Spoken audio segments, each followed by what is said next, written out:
ব্যক্তিগত 6 রান নিয়ে এখনো পিছিয়ে আছে দুর্জয়।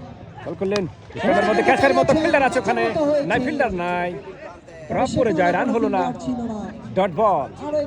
আর বল হারছেন নিকাশ, স্ট্রাইক প্রান্তে দুর্জয়। বল করলেন অটে বল, সুপার বলিং, অল্পের জন্য কিন্তু স্ট্যাম্পে লাগেনি, ভাগ্য ভালো।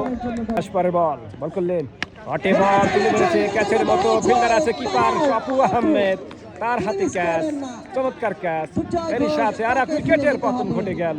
বল ফেস করবেন শরীফ, বল করলেন কাট করলেন, চিলিপি ফিল্ডার তৎপর, হাতে রান হলো না, ডট বল। আরসেন নিকাশ লোয়ার ছিল, আবার কাট করলেন, ফিল্ডার আছে ওখানে, চমৎকার ফিল্ডিং সাজিয়েছে ক্যাপ্টেন, রান হলো না, ডট বল। আরসেন নিকাশ বোলিং প্রান্তে চমৎকার বোলিং করে যাচ্ছে নিকাশ, এখন পর্যন্ত 1 ওভার 5 বল থেকে 6 রান দিয়ে উইকেট নিয়েছে নিকাশ এবং পরিবর্তন আসতে পারে। 3 ওভারে দলীয় রান 6। পরে বল আরসেন নিকাশ, বল করলেন লোয়ার ছিল, আবারও চিলিপে দাঁড়িয়ে থাকা ফিল্ডার, রান হলো না।